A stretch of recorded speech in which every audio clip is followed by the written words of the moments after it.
Roberto Juarros nació en 1925 en Coronel Dorrego, Buenos Aires, Argentina. Poco sabemos de su biografía, pues las entrevistas que concedía conforman un auténtico corpus teórico sobre la poesía, antes que una revelación sobre aspectos de su vida privada. Sabemos que muy joven se trasladó con su familia a Adrogué, donde terminó la educación secundaria y tuvo su primer empleo trabajando en la biblioteca del mismo Colegio Nacional, donde había estudiado. Esta experiencia fue la que le impulsó a graduarse en Biblioteconomía y Ciencias de la Información en la Facultad de Buenos Aires. Allí tuvo una beca que le llevó a realizar estudios de posgrado en la Sorbona y otras instituciones francesas durante los siguientes 2 años, 1961 y 1962. Más tarde, trabajó como profesor y como director del Departamento de Ciencias de la Información de la Universidad de Buenos Aires y dirigió el programa audiovisual de Ciencias de la Información para América Latina. Una mirada en escalas, que salte, por ejemplo, de los ojos al viento, del viento al sonido de la nube a una paráfrasis de estrella, y después algún grito de hombre, o la luna o la muerte.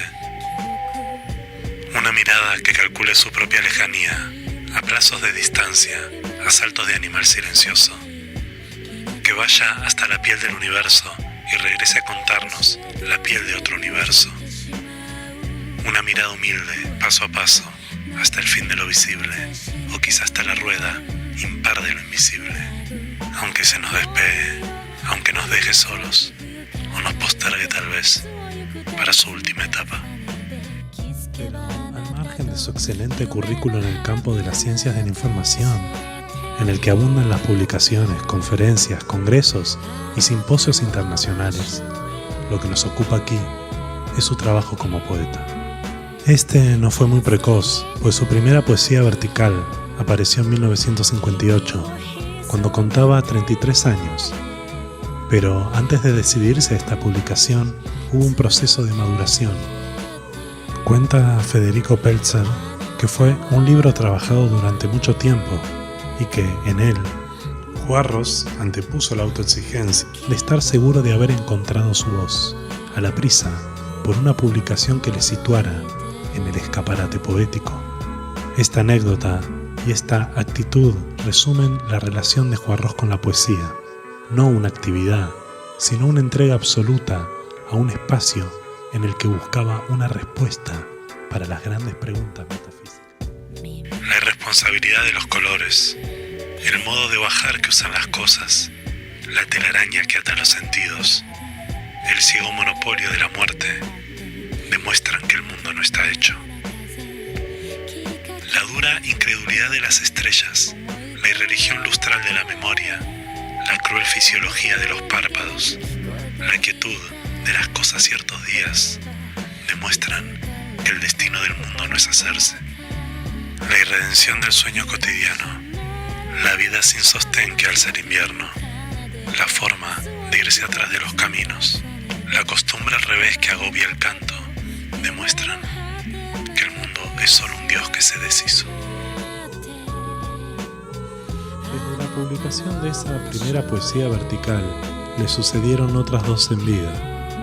Todos sus libros mantuvieron ese título al que solo añadía el ordinal, lo que supone una declaración de intenciones, profundizar en la poesía como una forma de pensamiento, no buscar la originalidad, entendida como experimentos formales, cambios de registros, hallazgos, huir decididamente de las modas y de la consideración de la poesía como un arte sometido al juicio y aplauso crítico. Su extremo rigor se manifiesta en la semejanza de cada uno de sus libros, similares símbolos, estilo y temas, siempre filosóficos, nunca anecdóticos, biográficos, históricos o sociales. Los siguientes 12 libros de Juarros se sucedieron de la misma forma en que apareció el primero, sin prisa, solo cuando el libro estaba maduro. El mayor intervalo entre 2 publicaciones es de 7 años, entre la sexta en 1975 y la séptima en 1982. El menor es de unos 9 meses, pues en el año 1987 aparecieron su novena y su 10ª poesía vertical, unidas en un solo volumen.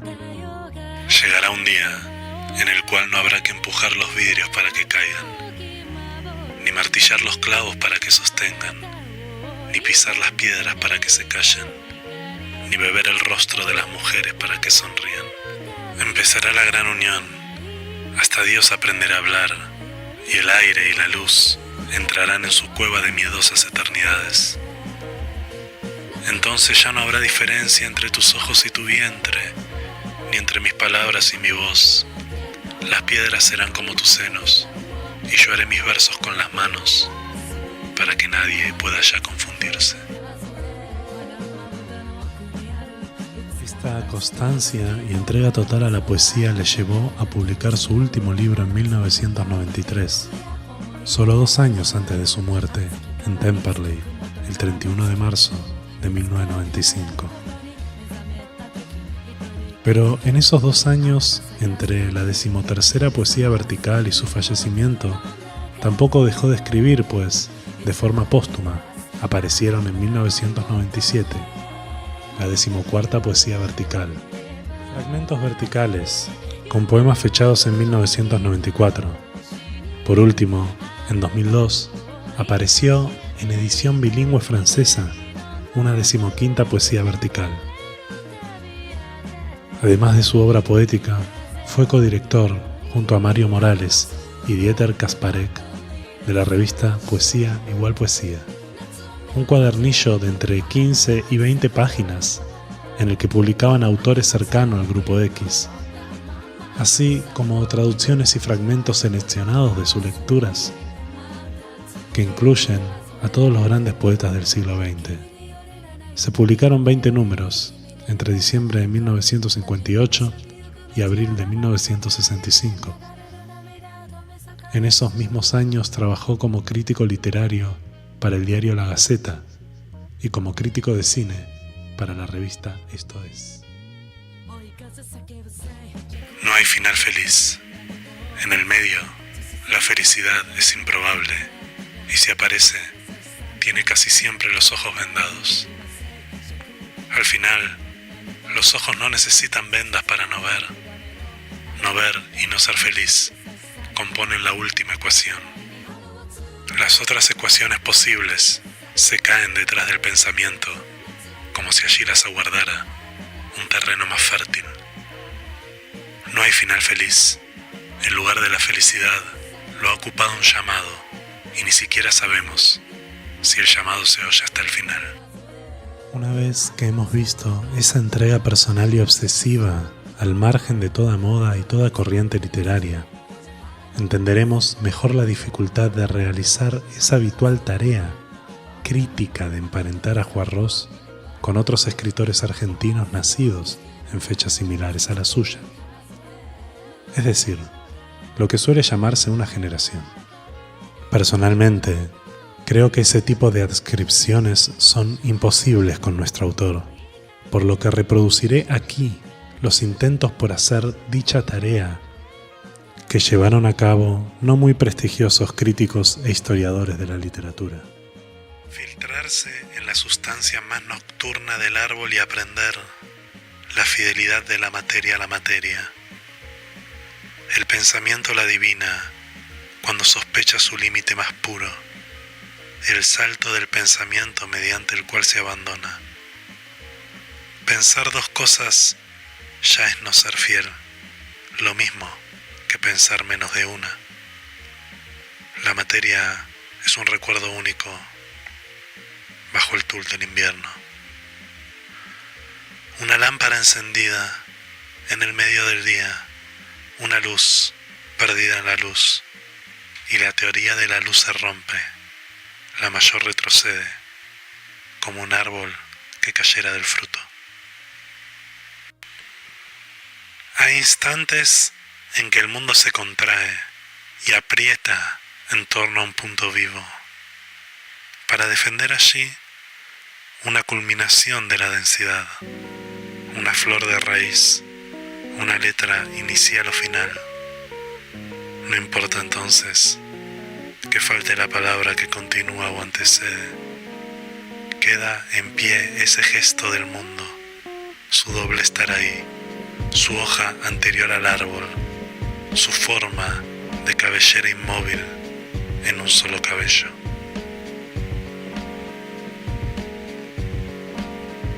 Excavar hasta donde cesan las imágenes, hasta el yacimiento del cristal de las órbitas, y encontrar allí la otra ceguera, la que ya no depende de no ver. Y en la nueva ceguera, tallar el antisigno de las cosas, el que ni ellas ni nosotros sabemos, aunque está sin embargo entre ellas y nosotros. Excavar hasta centrar en infinito, hasta donde por una vez deje de ser en infinito. Yo creo que la poesía es ese lenguaje que no conocemos. La poesía es el lenguaje que abre la visión de la realidad. Es encontrar belleza en las cosas elementales, en una hoja del árbol, en un reflejo en la pared, en un día claro como el de ayer. Vivir ese infinito real es no perder la vida. Esta vida que no se nos va a volver a repetir, que también es primera y última, como cada día, como cada hora, como cada minuto. Esta rosa que me han traído de Bahía Blanca es la primera rosa que floreció. Valéry dijo alguna vez: un poema no se termina. Yo pregunto, ¿hay alguna cosa humana importante que realmente se termine? ¿Hay alguna vida de hombre que esté terminada? En algún momento hay algún amor que se complete del todo. ¿Hay alguna línea para el hombre debajo de la cual pueda hacer realmente la suma? Un poema no se termina, se abandona.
Somewhere I have never traveled, gladly beyond any experience, your eyes have their silence.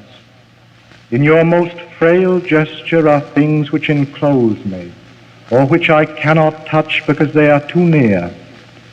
Your slightest look easily will unclose me, though I have closed myself as fingers. You open always petal by petal myself, as spring opens, touching skillfully, mysteriously, her first rose. Or if your wish be to close me, I and my life will shut very beautifully, suddenly, as when the heart of this flower imagines the snow carefully everywhere descending. Nothing which we are to perceive in this world equals the power of your intense fragility, whose texture compels me with the color of its countries, rendering death and forever with each breathing. I do not know what it is about you that closes and opens.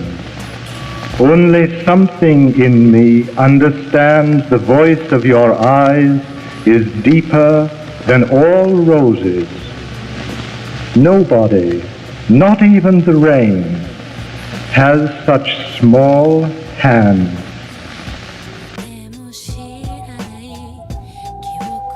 Convencidos de que mi técnica es o complicada u original, o ambas, los editores tuvieron la cortesía de solicitarme que escriba una introducción a este libro. Al menos mi teoría de la técnica, si es que tengo alguna, está muy lejos de ser original. Ni siquiera es complicada. La puedo expresar en 14 palabras, citando la eterna pregunta y la inmortal respuesta del burlesco, a saber, ¿le pegarías a una mujer con un niño? No, le pegaría con un ladrillo. Como el comediante del burlesco, estoy anómalamente orgulloso de esta precisión que crea el movimiento. Si el poeta es alguien a quien las cosas le importan muy poco, alguien que está obsesionado por hacer. Como todas las obsesiones, la obsesión por hacer tiene sus desventajas. Por ejemplo, mi único interés por hacer dinero estaría en hacerlo, afortunadamente. Sin embargo, preferiría hacer casi cualquier otra cosa, incluyendo locomotoras y rosas.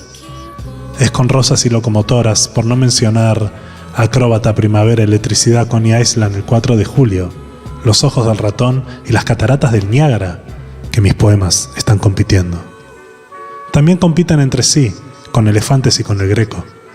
La ineluctable preocupación por el verbo da al poeta una ventaja inapreciable. Donde quiera que los no hacedores deben contentarse con el hecho meramente irrefutable de que 2 por 2 es 4, él se regocija con una verdad meramente irresistible. Te hablé con una sonrisa y tú no respondiste. Tu boca es como un acorde de música carmín. Ven aquí. Oh, ¿acaso la vida no es una sonrisa? Te hablé con una canción y tú no me escuchaste.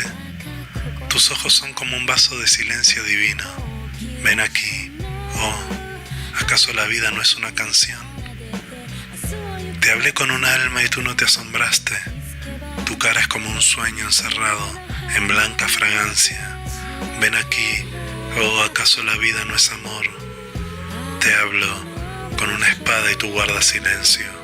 Tu pecho es como una tumba más suave que las flores. Ven aquí. Oh, ¿acaso el amor no es muerte?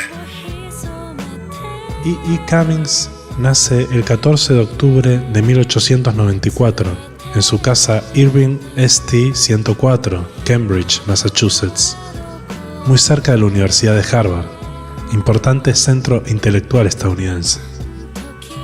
Allí su padre enseñaba sociología.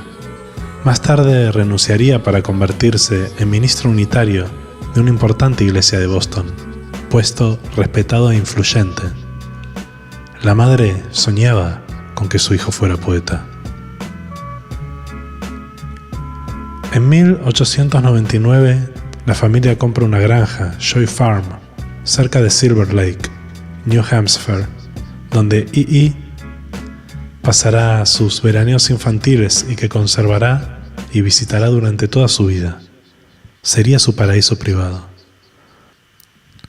En 1904 ingresa a la Agassiz Public School y es ubicado en 7º grado, pese a tener 9 años. Su primera instrucción le había sido impartida en el hogar. En 1911 ingresa a Harvard. Se recibirá en 1915 con especialidad literaria en griego e inglés y en 1916 como máster en inglés. En 1916 se da su primera publicación dentro de la revista de Harvard, 8 Harvard Poets, con 8 poemas de Cummings que formarían parte de su primer libro. El 6 de abril de 1917, los Estados Unidos entran en guerra. Convencido pacifista, el 7 de abril se inscribe como voluntario en el servicio de ambulancias Norton Harris de la Cruz Roja y el 28 de abril parte rumbo a Francia. Se hace amigo a bordo de otro voluntario, William Slater Brown, en el traslado desde el puerto de París. Sentados en un vagón distinto, no advierten que los otros voluntarios se bajan en una estación equivocada y al llegar se dirigen a las oficinas de Norton Harris, pero están cerradas. Van a un hotel, se presentan al día siguiente y les permiten seguir en su hotel separados de su grupo hasta ser convocados. En las oficinas pierden la pista de ellos durante 5 semanas. Aprovechándolo, visitan la ciudad de París, ven pintura, leen poesía francesa, van al ballet y mantienen relaciones con 2 prostitutas. Cummings con María Louise Lelemand, hacia quien desarrollaría un afecto profundo. Descubierta la omisión, llegan al frente el 13 de junio. Como el sector está en calma, pasan 3 meses de enorme aburrimiento, mudándose de pueblo en pueblo, sin actividad bélica. Por su posición cuestionadora de lo que ven y su mala relación con superiores y compañeros, como castigo, no se les deja conducir y se los relega a la tarea de lavar ambulancias. En sus cartas, ambos jóvenes descargan su desencanto y enojo con la situación, criticando severamente el cuerpo y sus autoridades. Cuando en una carta a amigos americanos, seguramente para provocar a los censores, Brown describe las novedades de las tropas francesas. Las autoridades de inteligencia francesas desconfían y ordenan su detención junto a su cómplice Cummings, como sospechosos de espiar para Alemania. Tras un largo y detallado interrogatorio a Cummings, le hacen una pregunta final. ¿Odia a los alemanes? De haber dicho que sí, como sus interrogadores esperaban, habría sido probablemente liberado. Pero siendo él mismo contesta, no, me gustan mucho los franceses. Así, es conducido al horror de un campo de concentración francés en el sur de Normandía, donde permanece por 3 meses. Esta experiencia sería la base de su primer libro publicado, The Enormous Room, la habitación enorme. Oh dulce y espontánea tierra, cuán seguido los dedos, ya chochos de filósofos lascivos, te pellizcaron y se clavaron en ti. El pícaro pulgar de la ciencia pinchó tu belleza. Cuán seguido las religiones te pusieron sobre sus rodillas huesudas, presionándote y abofeteándote para que pudieras concebir dioses, pero verdadera, para el incomparable lecho de la muerte, tu rítmico amante.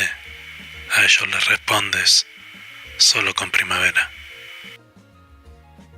Liberado después de arduas gestiones, llega con su amigo a los Estados Unidos el 1 de enero de 1918, enfermo y demacrado. Pasa una temporada con su familia. A fin de febrero se muda a Nueva York. Por un arreglo con su padre escribe la historia de su reclusión. Le llega la citación del enrolamiento para presentarse el 24 de julio. Comienza el aburrido período de entrenamiento en Camp Devens. Hacia octubre, piden voluntarios para unidades de combate en Europa y Cummings se presenta. Sin embargo, el envío no se concreta. En 1919, solicita ser desafectado del servicio militar argumentando que sus ocupaciones privadas sufrían perjuicio. El 17 de enero es desafectado y se radica en Nueva York. Participa en marzo con 2 pinturas de la exposición de la Sociedad de Artistas Independientes en Waldorf, Astoria, recibiendo elogios y más tarde en la Penguin Gallery.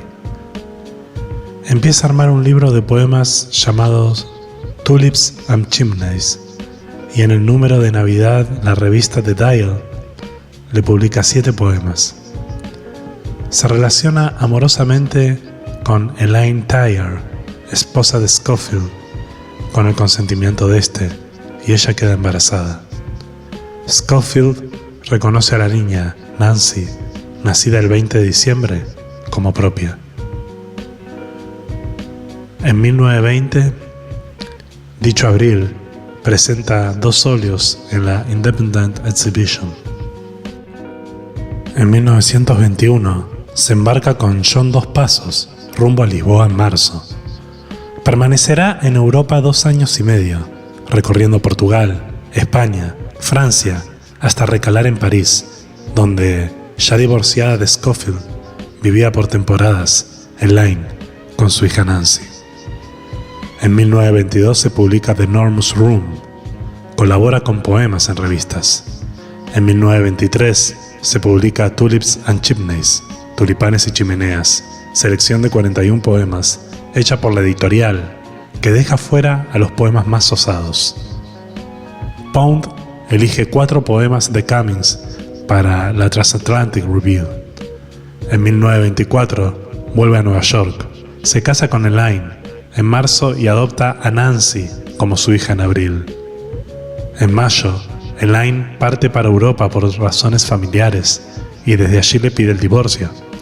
Acuerdan que Nancy pase 3 meses del año con él, pero la madre no cumple. No volverá a ver a su hija hasta 1946. Humanidad, yo te amo, porque preferirías lustrar las botas del éxito antes que averiguar de quién es el alma que cuelga de su cadena de reloj, lo que sería embarazoso para ambas. Partes y, porque sin inmutar te aplaudes, todas las canciones que incluyan las palabras patria, hogar y madre cuando se las canta en el Old Howard.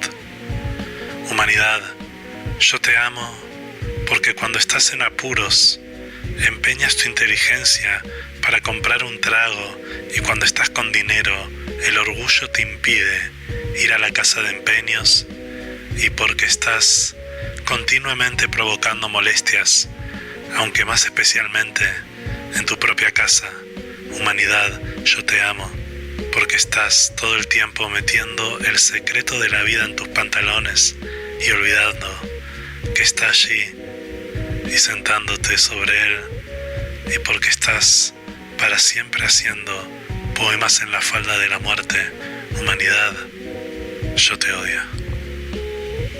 En el año 1953, sus conferencias son publicadas por Harvard University Press en un libro. Cummings comienza a ser apreciado como lector de poesía y es contratado cada vez más por las universidades y centros de cultura. Su fama se expande y su presencia es considerada un gran evento cultural. En la Universidad de Michigan, una lectura suya es presenciada por 2.000 personas, en su mayoría estudiantes, mientras otros 1.000 quedan afuera pugnando por entrar. Cummings morirá el 3 de septiembre de 1962. Un año después, Brace Johanovich publicará 73 Poems, 73 poemas, el libro que él estaba terminando al momento de su muerte.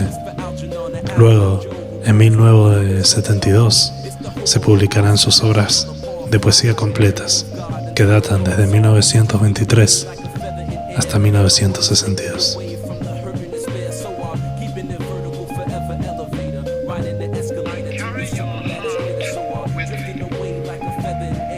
I carry it in my heart. I am never without it. Anywhere I go, you go, my dear. And whatever is done by only me is your doing, my darling.